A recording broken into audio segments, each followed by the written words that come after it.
啲蝦咧好靚，所以咧最好咧就我哋整蒜蓉牛油炒蝦嘅啦，好簡單嘅咋，我教大家。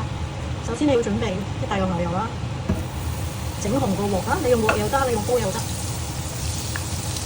較翻細少少火，跟住一大兜蒜蓉。因為啲蒜蓉咧炒香咗之後咧，卜卜脆好好食，所以咧我自己中意食蒜蓉，所以我就會落好多蒜。嘅 after that 咧就可以咧，見到啲牛油差唔多溶咧，可以將啲蝦擺落去。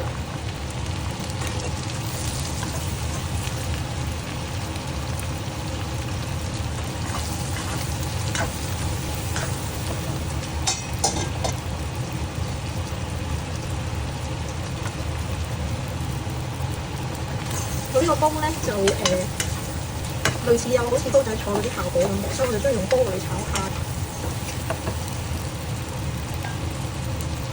較大呢個火啦，跟住咧當然就要落味啦。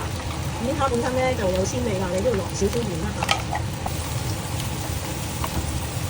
同埋整蒜蓉牛油蝦嘅靈魂咧係要落糖，一落咗糖咧，個蒜蓉牛油蝦咧好香好好味。咁我咧就建議咧起碼落3羹糖。中意食甜嘅朋友可以再落多少少，其實3羹應該都差唔多。因為啲蝦今日咧好大隻，即係佢唔係油嘴蝦，佢係急凍蝦，但係啲小蝦所以好大隻。一路兜一路兜，直至到啲蝦熟為止咧，就可以上碟啦。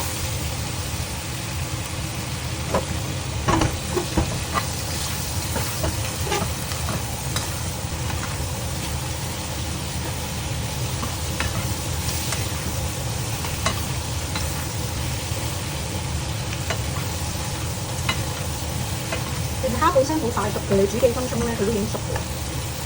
同埋呢啲蝦咁大隻咧，個蝦頭咧一定好多煲可以煮咯。所以中意食蝦嘅朋友咧，就千祈去試下呢一個煮法，又簡單又方便又好食。